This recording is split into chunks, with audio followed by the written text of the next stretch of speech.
Static. Then a voice through the radio. We have wounded. We cannot hold.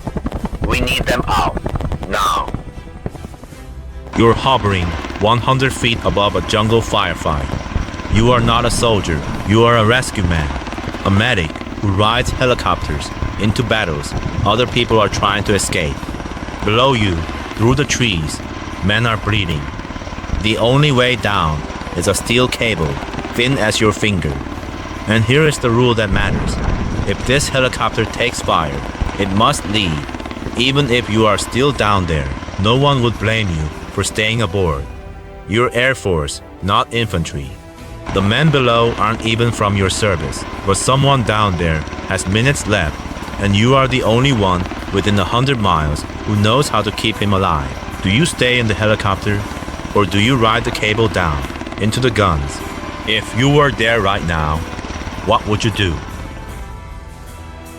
Today, we meet 3 men who rode the cable down. They were United States Air Force Pararescue men, the PJs. Their motto is 4 words long, that others may live. One of them earned the Medal of Honor, America's highest military decoration. It arrived 34 years too late. The other 2 earned the Air Force Cross, the second highest award their nation could give. What did they do to earn them? Let's find out. First story, 1966, Vietnam. A patch of jungle called Cam Me. William Pitsenbarger, born July 8, 1944, in Piqua, Ohio, a small paper mill town, an only child. In high school, he tried to drop out and join the Army's Special Forces. His parents said no, finish school first, so he finished. And then he found something even harder, Air Force Pararescue, medical training, parachute school, scuba school, jungle survival, a medic trained like a commando. Most men who start the program never finish it. Pitsenbarger finished. By 1966, he was at Bien Hoa Air Base near Saigon. His unit flew the HH-43 Husky, call sign Pedro, a small rescue helicopter with a hoist and a cable. The Husky was small, slow, and unarmored. It carried no rockets and no door guns, only a crew, a cable, and a medic. Everything it did while hanging still in the air, daring someone to shoot. In under a year, he flew more than 250 rescue missions, burning airplanes, minefields, jungle crashes. He once rode the hoist into a burning minefield to save a wounded soldier. Riding the cable down was simply his job. For that rescue, the Air Force awarded him the Airman's Medal. He was barely 20 and already decorated for courage. But medals never slowed the alarms. There was always another cable, another man under the trees. Then came April 11, 1966, 35 miles east of Saigon. An American infantry company walked into an ambush. Charlie Company, 2nd Battalion, 16th Infantry, the big red one. They were surrounded. The jungle canopy above them stood 100 feet high. No clearing, no landing zone. Army helicopters could not get the wounded out, so they called the Pedros. 2 rescue helicopters arrived over the battle. Below them, smoke, gunfire, and men dying under the trees. Someone needed to go down and manage the litter, to load the wounded, one by one. A litter on a cable is not a ride. It is a pendulum. Swinging blind through 100 feet of branches, it can kill the wounded man strapped inside it. Someone below had to load it, steady it, and guide it clean through the canopy. That someone had to know medicine, ropes, and war. Pitsenbarger didn't wait to be asked. He volunteered. He rode the cable down 100 feet through the canopy into the firefight. On the ground, he went to work. He splinted broken bones. He bandaged chest wounds. He strapped the worst casualties into the litter and sent them up through the trees. Load, lift, lower, again. The hoist ran up and down as the battle burned around him. Between loads, he moved from man to man. Some he could patch, Some he could only hold still and promise a ride home. The gunfire never stopped. Then the enemy found the helicopters. One of the Pedros took fire and began losing power. It had to pull away. Now, the crew signaled Pitsenbarger, grabbed the line. This was his ride out. The last one. He waved them off. Think about that. The cable was right there. Every rule said he could go. He stayed. The helicopters pulled away, and the jungle closed in. Now Pitsenbarger was just one more man in a surrounded company. Artillery fell closer and closer. Nothing broke the ring. The ambush tightened as the afternoon burned away. Before it ended, 8 out of every 10 men in that company would be killed or wounded, so he became whatever the survivors needed. He pulled wounded men out of the line of fire. He gathered ammunition from the dead and passed it to the living. He picked up a rifle and fought. When the stretchers ran out, he built new ones from saplings and vines. When a man cried out, he crawled to him. An airman doing an infantryman's dying work in a battle that was never his to fight. He was wounded once. He kept working. Twice, 3 times, he kept working. Survivors remember him moving through the dark like he belonged to it. A calm voice, a canteen held to cracked lips, a hand on a shoulder. The Air Force had trained him to save men from crashed airplanes. Nobody had trained him for this. He did it anyway. Night fell over Camp Me. The attacks kept coming in waves, and in the darkness, William Pitsenbarger was killed by enemy snipers. They found him the next morning. One hand still held his rifle. The other still held his medical kit. He was 21 years old. That June, he became the first enlisted airman ever to receive the Air Force Cross. But the men who survived Camp Me believed that wasn't enough. They spent decades telling anyone who would listen what they had seen under those trees. 34 years later, they were finally heard. On December 8, 2000, the Air Force Cross was upgraded to the Medal of Honor. His elderly parents accepted it in his place. Airman First Class William Pitsenbarger. He rode the cable down and stayed, and he became a hero. Second story, 1967, North Vietnam. A mountain pass called Mu Gia. Duen Hackney. Born June 5th, 1947, in Flint, Michigan. A car factory town. A boy who boxed, swam, and never backed down from anything. He joined the Air Force in June 1965, straight out of high school. He volunteered for Pararescue the first chance he got. 2 years earlier, he had watched a news report about PJs. He decided that was the job, the one where you jump toward the crash, because that is the strange truth of this world. When an aircraft goes down, everyone else flies away from the guns. Pararescuemen fly into them on purpose. Every time. By late 1966, Hackney was flying out of Da Nang with the 37th Aerospace Rescue and Recovery Squadron. He was 19 years old, and he was already becoming a legend. Day after day, the alarm sounded, and day after day, he went down the cable, down the pilots, burning wrecks, jungles full of men hunting the same prize he was trying to save. For a PJ at Da Nang, a quiet week did not exist. By February 1967, he had already pulled more men out of the jungle than most PJs would in a career. He had been scraped, bruised, and shot at. He was still a teenager. February 6, 1967, an American pilot was down. Major Lucius Highscale, call sign Nail 65. He was hiding in the jungle near Mu Gia Pass. The pass was a gateway of the Ho Chi Minh Trail, ringed with anti-aircraft guns, the most dangerous airspace in Vietnam. Rescue crews had a grim arithmetic for places like this. The longer helicopter hovers, the better the gunner's aim becomes. A hoist rescue means hovering, low, slow, and still. Over Mu Gia, that was close to suicide. They went anyway.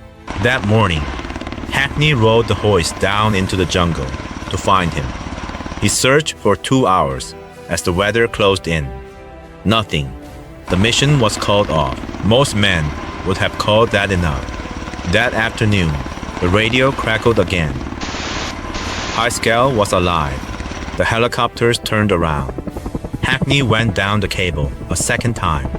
This time, he found him. He carried the injured pilot to the jungle floor beneath the hovering helicopter, strapped him in, and rode up with him. Getting a wounded man onto a jungle penetrator takes minutes. Minutes of hovering. Minutes of being a target. The crew of Jolly Green 05 gave him those minutes without being asked. Jolly Green 05 climbed away from the pass. For a moment, it looked like a perfect rescue. Then a 37mm anti-aircraft shell tore into the helicopter. Fire filled the cabin. Smoke, screaming metal. Altitude bleeding away. The aircraft was dying, and every man aboard knew it. Hackney was wearing a parachute. The man he had just rescued was not. He took his parachute off. He put it on Major Hacksaw and buckled the straps. Understand what that means. In a burning helicopter, a parachute is not equipment. It is your one ticket out. He gave his away. Then he reached for a spare chute. He slid his arms through the harness, and before he could buckle a single strap, a second shell hit. The explosion blew him out the open door. He was falling through the sky, holding an unbuckled parachute to his body with his arms. He pulled the ripcord. The chute cracked open just above the trees. He smashed through the branches and onto the rocks below, burned, torn by shrapnel, alive. A backup helicopter spotted him and pulled him out. He was the only survivor. The helicopter, its crew, and the pilot, wearing his parachute, all lost. He was 19 years old. The Air Force awarded him the Air Force Cross. He was the first living enlisted airman ever to receive it, and the youngest. Generals shook his hand. Reporters wrote his name. But in the rescue business, what he had done was not a mystery. The pilot was his patient, and the PJ does not leave his patient. And here is the part that defines Dwayne Hackney. He healed up, and he went back to the alert check, back to the alarm, the hoist, the jungle. He knew exactly what the cable could cost now. He rode it anyway. More than 200 combat missions, more than 70 awards and decorations, 28 of them for Valor. The most decorated enlisted man in the history of the United States Air Force. He served 26 years and retired as a Chief Master Sergeant in 1991. 2 years later, his heart gave out. He was 46. The war had taken its payment slowly. Chief Master Sergeant Dwayne Hackney. He gave away his parachute inside a burning helicopter, and he became a hero. Final story. 2002. Afghanistan. A frozen mountain called Thakur Ghar. Jason Cunningham, born in 1975 in Carlsbad, New Mexico. A desert kid with a stubborn streak. He joined the Navy first in 1994. He worked the flight decks and shore stations, and in Naples, Italy, he met a young sailor named Teresa. They married in 1996. 2 daughters followed. But Jason wanted to save people, not service aircraft. So in 1999, he started over from zero in the Air Force. One goal, Pararescue. The PJ pipeline takes nearly 2 years. They call it Superman School. Water, cold, exhaustion, medicine. Most who started quit.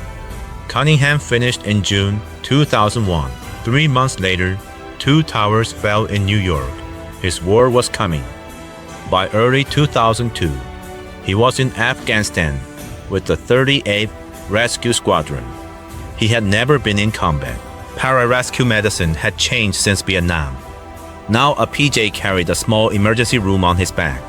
Airway kits, 4 fluids, surgical tools. Cunningham believed in that rock the way other men believed in their rifles. March 4th, 2002. Operation Anaconda. Before dawn, on a mountain peak over 10,000 feet high, a Navy SEAL named Neil Roberts fell from a damaged helicopter, alone, onto ground held by Al-Qaeda fighters. Quick reaction forces launched to get him back. The fight that followed would be named after him, Roberts Ridge. Cunningham was aboard a Chinook helicopter, call sign Razor 01, packed with Army Rangers.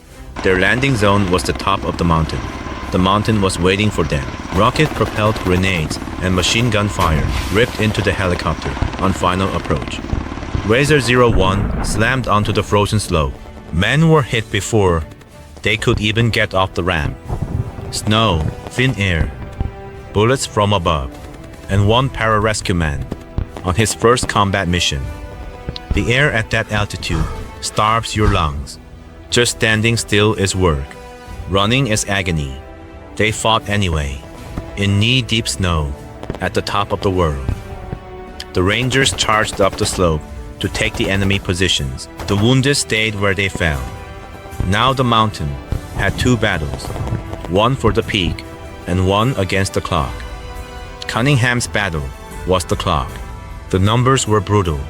At 10,000 feet, in below freezing wind, wounded men die faster. Shock comes quicker. Fluids freeze. The mountain itself was working against every man he treated. Cunningham set up his casualty collection point inside the shot-down helicopter. He worked on the wounded while rounds punched through the fuselage around him.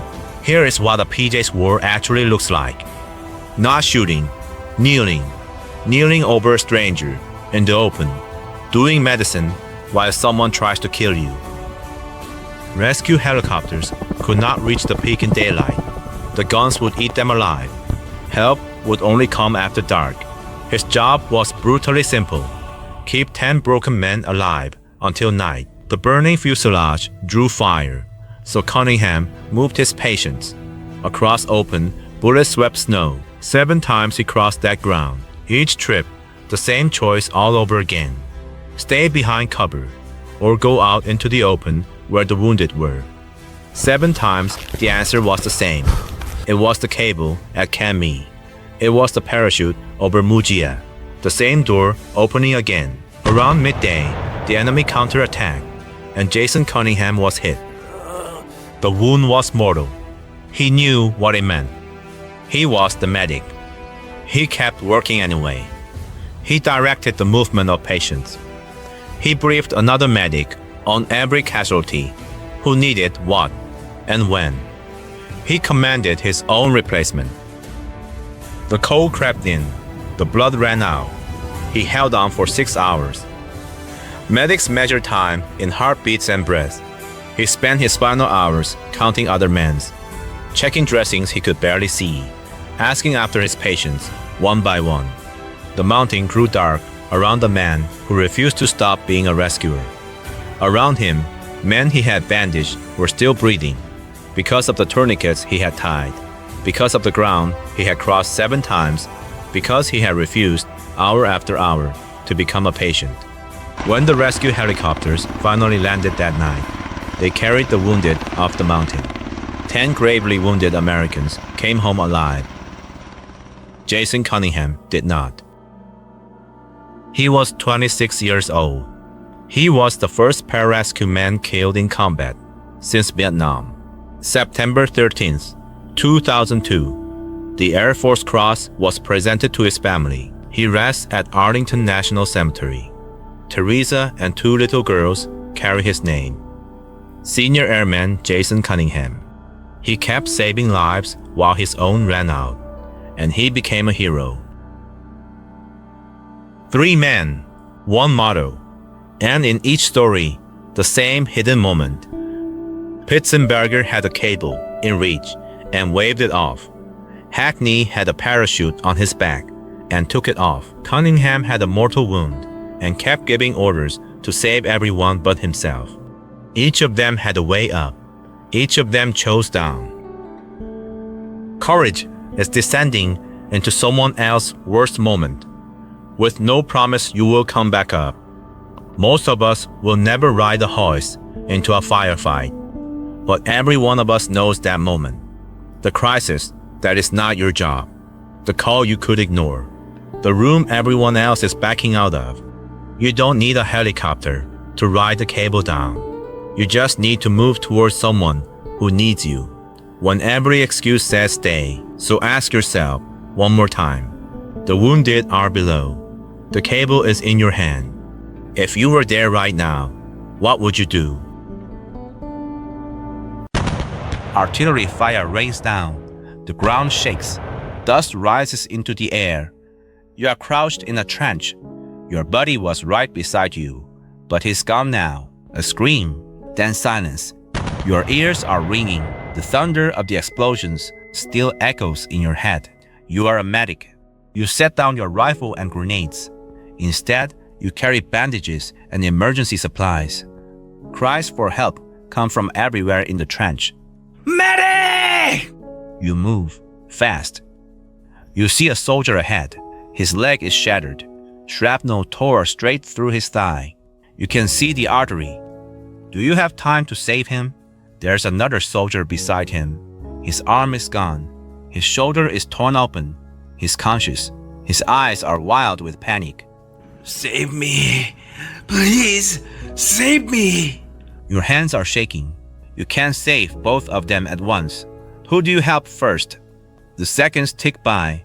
Precious seconds. Another explosion. Another scream. Someone else falls. This is what it means to be a medic. You must make choices. Who leaves? Who you have to leave behind. You didn't carry a rifle for one reason, to save lives. But the responsibility is different out here. It's not just saving lives. It's deciding whose life comes first. Another shell lands nearby. You don't have time to think anymore. All you can do is move. Don't think, just move. If you were standing there, in that trench right now, what would you do? Today, we meet 3 medics. They earned the Medal of Honor, America's highest military decoration. How did medics who never fired a shot in combat earn the medal that even combat soldiers rarely receive? Let's find out together. Before we meet these heroes, let's ask, what is a medic? On the battlefield, a medic carries 2 opposing weights. The lightness of not carrying a weapon, but the weight of knowing every wounded soldier's life depends on your hands alone. Medics made a choice to save lives. That's why they put down their rifles, but that choice sent them into far more danger.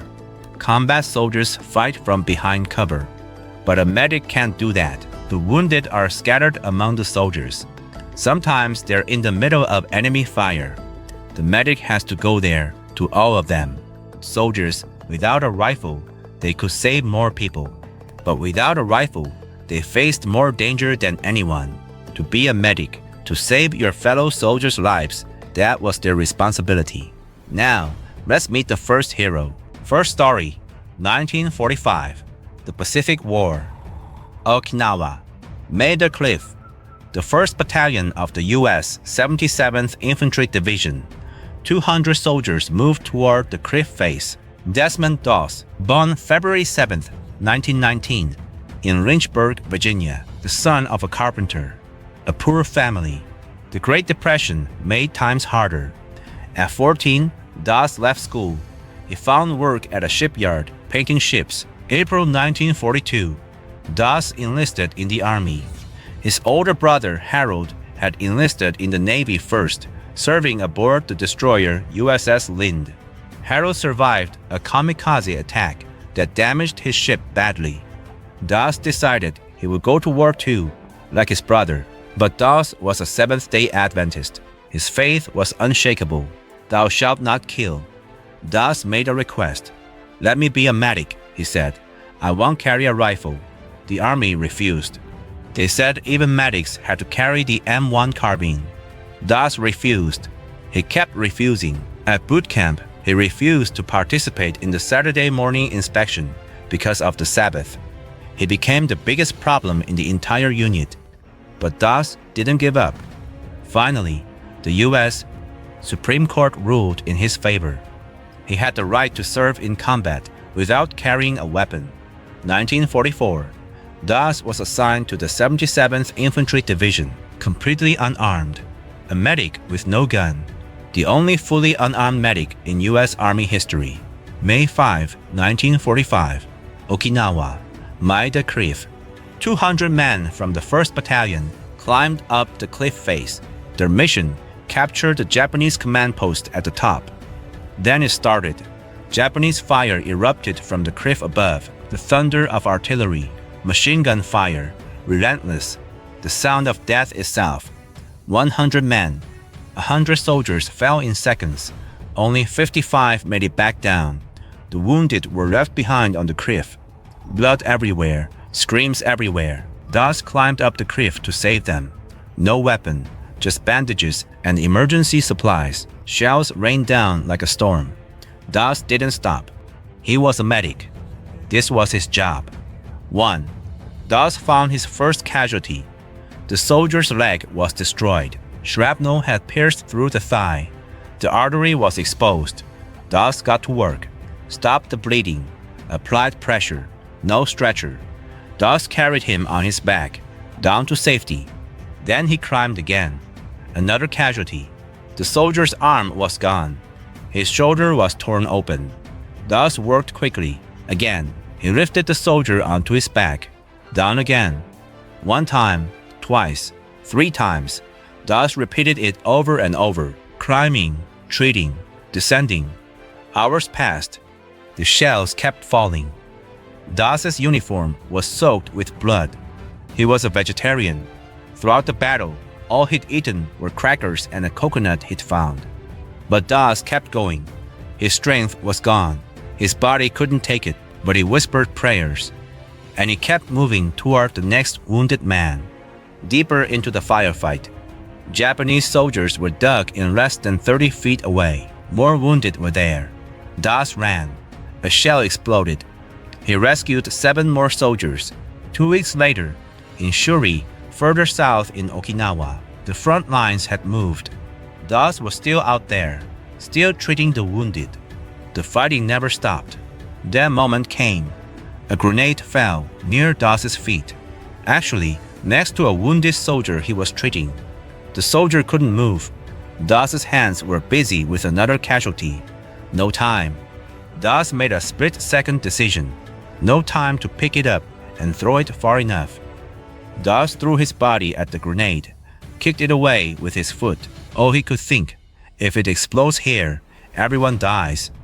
It exploded. Shrapnel pierced his legs, 17 fragments embedded in his flesh. Terrible pain. But Doss's body became a shield. The soldier he was protecting, he lived. Medics carried Doss on a stretcher, but he saw a more severely wounded soldier nearby. He gave up his place. Then it happened. A Japanese sniper's bullet found Doss's left arm. It fractured his bone. Doss splintered it himself. His mind was still clear, and he was still thinking about the other wounded. Doss made it out alive. How many men did Doss save? His fellow soldiers testified.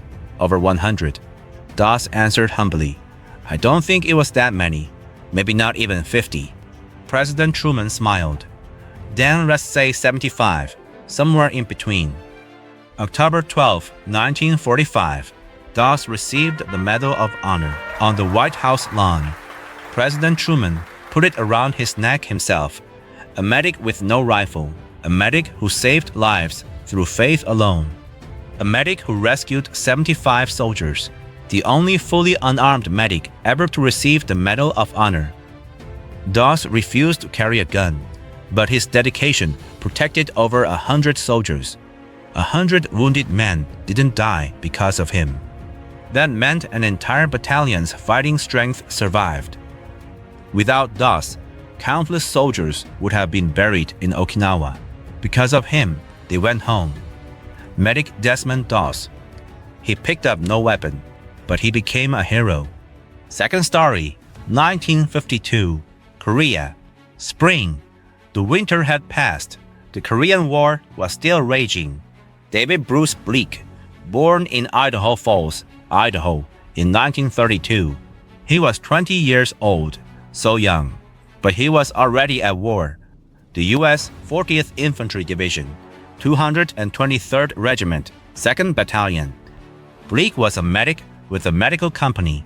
Like Desmond Doss, he chose the path of a medic. No rifle, just a commitment to save lives. But on the front lines, a medic is more than a healer. When the moment comes, a medic becomes a fighter. June 14, 1952, a reconnaissance patrol was formed. 20 men. Bleak was the only medic. Their mission: scout Chinese communist positions. Minari Go, Hill 499, a dangerous place. Bleak carried his medical supplies and followed. The patrol climbed the hill. They could see the enemy trenches. Quiet. Too quiet. That's when it happened. Chinese soldiers appeared. Suddenly, more than expected, the patrol was caught in a crossfire. Bleak moved immediately. Soldiers began falling. Bleak treated them, stopping blood, applying bandages, giving medicine. His hands never stopped moving, but the fire kept coming. The situation got worse. Chinese soldiers poured out of their trenches toward the patrol. The patrol was being surrounded. 20 men were being cut off, isolated. Stopping bleeding wasn't enough anymore. He had to protect his team. Bleak set down his medical kit. He stood up, bare hands, not a medic anymore, a fighter. A Chinese soldier rushed at him. Bleak took him down with his bare hands. Another came. Bleak fought him off the same way. Survival instinct took over, the will to live.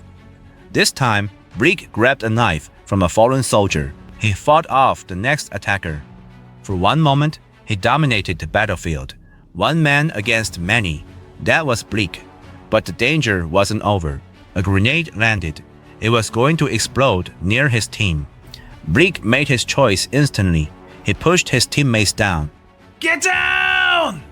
They fell to the ground. The explosion came. Shrapnel flew everywhere. Bleak spread his body wide to shield them. The fragments hit him. Pain.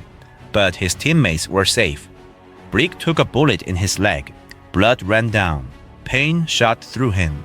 But the battle wasn't finished. The patrol had to retreat. They had prisoners to bring back. Bleak stood on his wounded leg. He hoisted a casualty onto his back. A heavy soldier. Bleak lifted him. He walked down the mountain on one leg. On the way down, another Chinese soldier appeared. Bleak fought again. He used his head, head-butted him. His leg was giving out, but he didn't stop. All 20 men made it out alive. They brought prisoners back. Mission accomplished. Everyone went home because of Medic David Bleak. What Bleak did wasn't simple. Medical duty was his responsibility. Protecting his team was his responsibility. When those two clashed, Bleak did both. October 27, 1953, President Dwight Eisenhower awarded the Medal of Honor to Medic David Bruce Bleak. He was a medic without a rifle, but when the moment came, he fought with nothing but a knife and his bare hands. He took down enemy soldiers. He protected his entire patrol. All 20 men came home alive because of him. That dedication that made Medic David Bruce Bleak a hero. Third story, 1953. Korea, the war was ending, but fighting continued.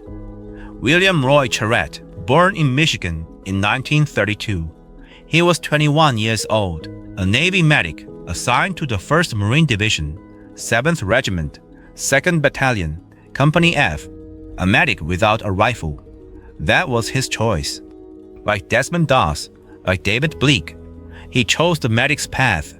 He believed that saving lives was his responsibility. March 27, 1953, near Charan, Gangwon Province, Outpost Vegas, right at the DMZ. Marines were defending against heavy Chinese communist fire. Charette worked in the trench, treating casualties.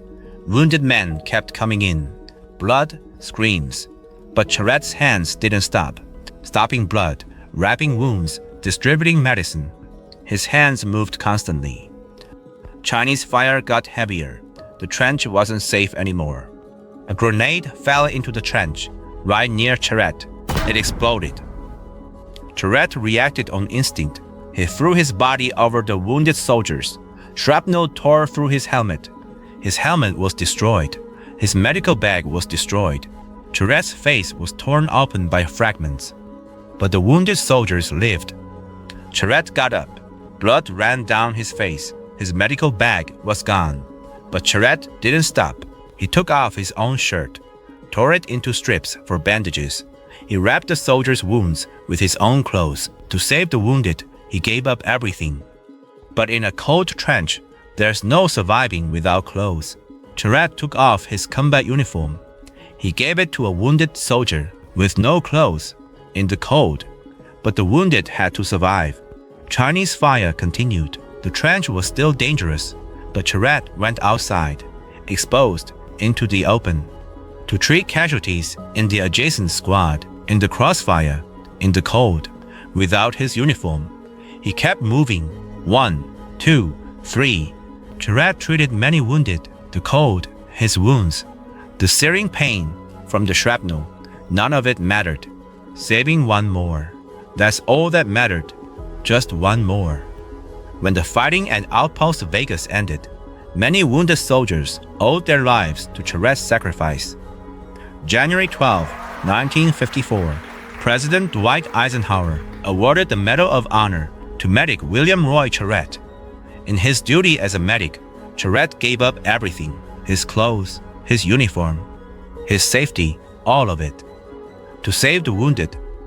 He didn't kill dozens of enemies with bullets or grenades, but he did something more. He preserved his army's fighting strength. He earned a place in history. People often say things like this: I'll do my best at whatever I'm given. I'll carry out my mission, no matter what. We hear these words all the time, but have you ever really thought about the weight of those words? The weight of doing your best. The weight of fulfilling your responsibility. The three medics we met today stood at the absolute peak of that weight. Desmond Doss, David Bleak, William Charette. Extreme fear surrounded them. The worst possible situations unfolded around them. Death was right beside them. What would most people do? They'd try to escape. They'd try to survive. But these three were different. They didn't think about escaping. They thought about how to fulfill their responsibility. They asked, how can I save one more person, even if my body breaks, even if I die? How can I save one more? And then they did it. Looking at them, we have to think about what responsibility really means. You carry responsibility too, as a family member, as a member of society, at your job, in school. We all carry different kinds of responsibility in different parts of our lives. But honestly, most of us have never deeply considered what that responsibility weighs. We just live with it naturally. Family because, well, family. Work because, well, it's work. Student because that's what I am. We don't think about it deeply. We don't have to. Looking back at these three heroes today, maybe it's time we did. What is the weight of your responsibility? When you say, I'll do my best, what does that really mean? Am I truly doing my best? Am I really fulfilling my responsibility? Now we can ask ourselves these questions. Remember the question we asked at the beginning. If you were standing there, what would you do? We've met three heroes today. Think about that question again. What answer would you give? Desmond Doss saved 75 men from a cliff while artillery rained down, with death inches away, with 17 pieces of shrapnel in his legs, with a broken arm. He didn't stop. David Bleak brought all 20 of his patrol home alive. He treated their wounds. Then he fought with his bare hands. He used a knife, shot through the leg, but he never lost sight of one goal: save every one of them. William Charette gave up his own clothes to save the wounded, with blood pouring down his face, without clothes, in the freezing cold. He treated soldiers until the end. These three medics, given a responsibility, they did their absolute best. So let's ask ourselves one final time. Are we doing our best at what we've been given? How are we living out the responsibilities we've been given? Can we, like them, truly do our best? Remember these three heroes. Think about what they did and really consider this for yourself. The gunfire is getting closer. Somewhere in the dark, a man is screaming for a medic. Somewhere else, a man is praying. You are pressed flat against the frozen dirt of a battlefield. You wear the same uniform as every soldier around you, but your hands are empty. You are a chaplain, a priest in uniform. Under the rules of war, you are a non-combatant. No rifle, no pistol, not even a knife. You are not allowed to fight, and you promised you never would. You came here to pray with the men, to listen, to write letters home for the ones who can't, to hold a dying soldier's hand so he doesn't leave this world alone. Nobody expects anything more from a man without a gun. But tonight, the line has collapsed. The enemy is pouring through in waves. The order crackles down the line. Pull back, now. You look around. The wounded can't walk. Whoever stays with them will be captured or killed. And you, of all people, have every right to leave. Do you run with the living, or do you stay with the dying? If you were there right now, what would you do? Today, we meet three chaplains, men of God who walked into war with empty hands. In the entire history of the United States military, only 9 chaplains have ever received the Medal of Honor, America's highest military decoration. Today, you'll meet 3 of them. One walked into a wall of fire on a burning ship. One pushed away a loaded rifle and chose to become a prisoner. One used his own body as a shield. Let's find out what kind of men do that. First story, 1945. The Pacific Ocean, 50 miles off the coast of Japan. Joseph Timothy O'Callaghan, born May 14, 1905, in Boston, Massachusetts. At 17, he entered the Jesuit order. He became a priest and a professor. He taught mathematics and physics to college students. A quiet man of chalkboards and equations.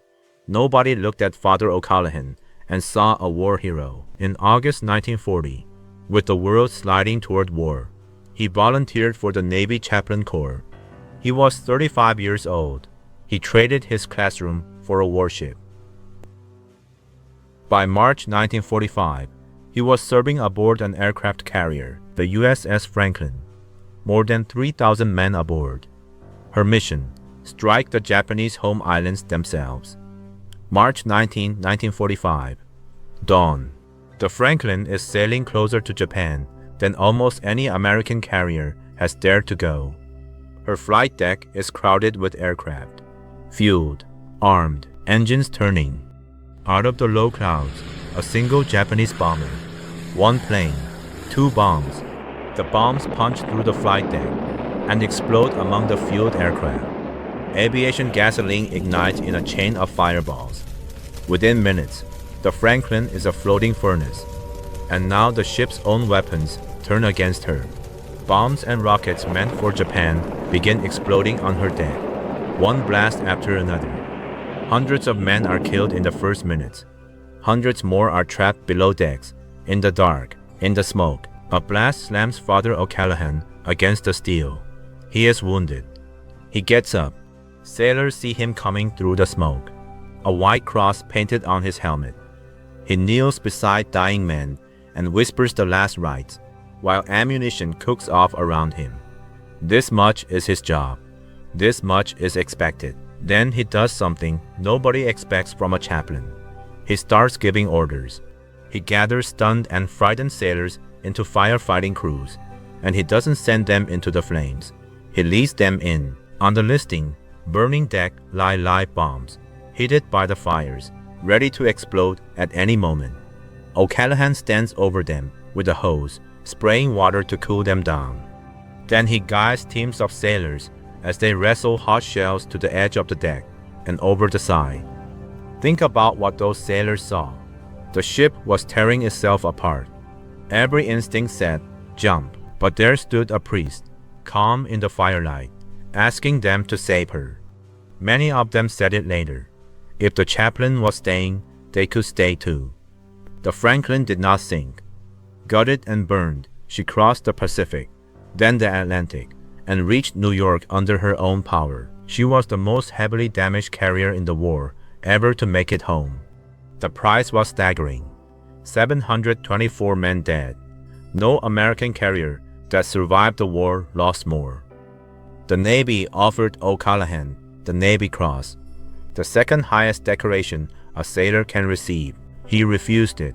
He believed the men of the Franklin deserved more honesty about that day, and he would not accept a medal he felt was wrong. He is the only man in the Second World War known to have turned one down. The story reached the newspapers. Then it reached the White House. On January 23, 1946, President Harry Truman placed the Medal of Honor around his neck, the first chaplain in the history of the United States Navy to receive it. Father O'Callaghan went back to his classroom, back to mathematics, back to his students, as if none of it had happened. He died on March 18, 1964, at 58. Commander Joseph O'Callaghan. He walked into the fire with a hose and a prayer, and he became a hero. Second story, 1950, North Korea, a place called Unsan. Emil Joseph Kapaun, born April 20, 1916, on a farm near Pilsen, Kansas, the son of Czech immigrants. He grew up poor, fixing machines and working the fields. He was ordained a priest in 1940, a farm town pastor who repaired his own church with his own hands. In the Second World War, he served as an army chaplain in the Burma and India theater. No battles, no glory. Just thousands of miles a month by jeep, over mud roads, saying mass for scattered soldiers who hadn't seen a priest in months. He learned something there. Go to the men, wherever they are. In 1950, war exploded in Korea. Kapaun landed with the 8th Cavalry Regiment of the 1st Cavalry Division. Within weeks, the soldiers knew him. When his jeep was destroyed, he found a bicycle, and the men grew used to an unbelievable sight. A chaplain pedaling toward the sound of gunfire, helmet on, pipe clenched in his teeth, retrieving the wounded, burying the dead, saying mass on the hood of a jeep. November 1, 1950. The war was supposed to be almost over. The soldiers were told they might be home by Christmas. Then, out of the mountains of North Korea, China entered the war. At a place called Unsan, thousands of Chinese soldiers fell on the 8th Cavalry at night. Bugles in the dark, flares, waves of attackers. The 3rd Battalion was surrounded. By the next day, the order came down.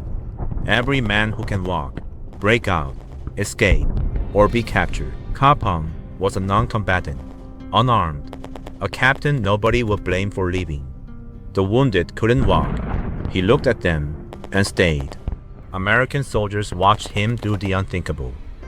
As the perimeter shrank, Kapaun walked calmly through enemy fire, again and again, dragging wounded men to cover. Not once, for hours. Then came the moment that made him a legend. Nearby, a wounded American sergeant, Herbert Miller, lay helpless in a ditch. A Chinese soldier stood over him, rifle aimed, about to fire. Kapaun walked over. No weapon, no threat. A priest with empty hands, and he pushed the muzzle aside. Why didn't the soldier shoot them both? No one knows. Kapaun lifted Miller onto his back and carried him. Understand what that choice meant. Kapaun could still have slipped away. Others did. Instead, he put a wounded man on his back and walked into captivity. He chose to become a prisoner of war. The prisoners were marched 87 miles north in the freezing cold. Guards shot the men who fell behind. Kapaun carried Miller and helped others carry stretchers, mile after mile, urging exhausted men to keep walking. They arrived at a prison camp on the Yalu River, at a place called Pyeongtaung. The prisoners would remember it by another name, Camp 5. That winter was a death sentence, starvation rations, no medicine, cold that killed men in their sleep. Prisoners died by the hundreds. And in that place, Kapaun went to work. He slipped between the huts at dawn, dodging the guards. He shared his own tiny ration. He washed the clothes of men too sick to move and picked the lice off their bodies. He hammered scrap metal into pans so the sick could drink boiled, clean water. He stole food from the guard stores and joked that stealing in this one case was a virtue. The guards mocked him. They punished him. Religion was forbidden in the camp. He kept praying anyway, quietly, hut to hut, night after night. On Easter morning, 1951, he did it in the open. A sunrise service in the middle of a communist prison camp. Starving men wept as he spoke of resurrection. His own body was failing. A blood clot in his leg. Dysentery. Then pneumonia. The guards saw their chance to be rid of him. They came to carry him to the camp's so-called hospital. A bare room with no medicine, where the dying were left alone. The prisoners called it the death house. The men wanted to fight. Kapaun told them no. He blessed the men around him. He even asked the guards forgiveness and told his soldiers not to grieve, because he was going where he had always wanted to go. Emil Kapaun died on May 23, 1951. He was 35 years old. He was buried in an unmarked grave near the camp. But here is what his captors never understood. They thought they had erased him. Instead, the prisoners carried him home in their memory. In the camp, a Jewish fighter pilot who had arrived after Kapaun's death, who had never even met him, heard so many stories that he carved a crucifix in his honor, from firewood and scrap. The prisoners guarded it until the day they were freed. For 60 years, the survivors told anyone who would listen what Father Kapaun had done. On April 11, 2013, President Barack Obama presented the Medal of Honor in his name, and the story still isn't over. In 2021, his remains were finally identified and brought home to Kansas. In 2025, the Vatican declared him venerable, a formal step on the path to sainthood. The prisoner of Camp 5 may one day be a saint, Captain Emil Kapaun. He pushed away a rifle and chose the prison camp, and he became a hero. First story, 1967, Vietnam, the Quay Sun Valley, Vincent Robert Capodanno. Born February 13, 1929, on Staten Island, New York.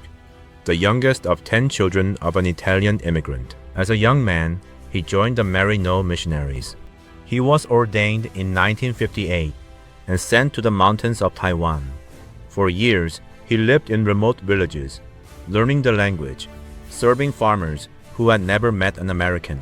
A missionary's life: go to the people and live as they live. In 1965, with America sinking deeper into Vietnam, Capodanno asked for a different mission field. He joined the Navy Chaplain Corps and requested the Marines. Here's what you need to understand about a chaplain in the field. The rules leave the choice to him. He can serve at the aid station in the rear, where it's safe. No one would question it. Or he can go where the riflemen go. Capodanno chose the riflemen. He ate what they ate. He slept in the same mud. He gave away his cigarettes, his rations, his salary, anything a homesick 19-year-old might need. He walked the same patrols, carrying nothing but his kit and the canteen. The Marines gave him a name, the Grunt Padre, the Grunt's Priest. In 1967, his tour of duty ended. He volunteered to stay another 6 months. He wrote that he wanted to be with his Marines for Christmas. September 4th, 1967. Early morning. Operation Swift. The Quay Sun Valley. A Marine company walked into a valley held by roughly 2,500 North Vietnamese soldiers. The Marines were outnumbered 5 to 1. Within hours, one platoon was nearly cut off, minutes from being overrun. Capodanno was with the command group, back from the worst of it. Then word came over the radio. The second platoon is dying. No one ordered him forward. A chaplain has no tactical role, no weapon, no orders to give. Capodanno left the command post and ran through mortar fire, through machine gun fire, toward the platoon that was being destroyed. The Marines saw him arrive like an apparition, moving from man to man in the open field, dragging the wounded to cover, whispering the last rites, pressing bandages with his hands. Wherever the fire was worst, the Padre appeared. Then a mortar round landed almost on top of him. Shrapnel tore into his arms and legs. Part of his right hand was gone. A corpsman reached for him. Capodanno refused. He waved the corpsman toward the others. Treat the Marines first. And he kept working. Bleeding, one hand ruined. Moving along the line from wounded man to wounded man. He would not leave the field. A few yards away, a Navy corpsman named Armando Leal was treating a wounded Marine when he was hit. Now Leal lay in the open, directly in front of an enemy machine gun, 15 yards from his muzzle. Capodanno saw him. One working hand, no weapon, nothing to fight with but his own body. He ran. He reached Leal in the open and knelt over him. Moments later, the machine gun fired. Vincent Capodanno and Armando Leal died there, together. When the battle ended, the Marines carried the Grand Padre out of the valley. He came home to Staten Island and was buried beside his parents. On January 7, 1969, the Medal of Honor was presented in his name. His brother James accepted it. The Navy later named a warship after him. And in 2006, the Vatican opened his cause for sainthood. 2 of the 3 men you met today are being considered for sainthood. Both of them earned the Medal of Honor first. 3 chaplains, a burning carrier, a frozen prison camp, a valley in Vietnam. Not one of them carried a weapon. Not one of them was ordered to stay. And not one of them left. So, here is the answer to the question we started with. Why would a man with every right to leave choose the fire, the prison camp, the machine gun? Because these men believe something the battlefield can't disprove. That the opposite of fear is not firepower, it's presence. Courage is staying beside someone in their worst moment, when you have nothing to offer but yourself. Most of us will never stand on a burning flight deck, or in a prison camp, or in a free fire zone. But every one of us knows that moment. The hospital room you don't want to walk into. The grieving friend whose silence you don't have words for. The moment when you have nothing to fix the situation, and showing up is all you have left. These 3 men answered that moment the same way, every time. Stay. With empty hands, stay. Remember the question from the beginning? The line has collapsed. The wounded can't walk. Your hands are empty. We've met 3 heroes today. Ask yourself one more time, what would you do? Answer honestly. This concludes this episode. Thank you for watching Forgotten Valor. Please like, subscribe, and turn on notifications to support us. Thank you.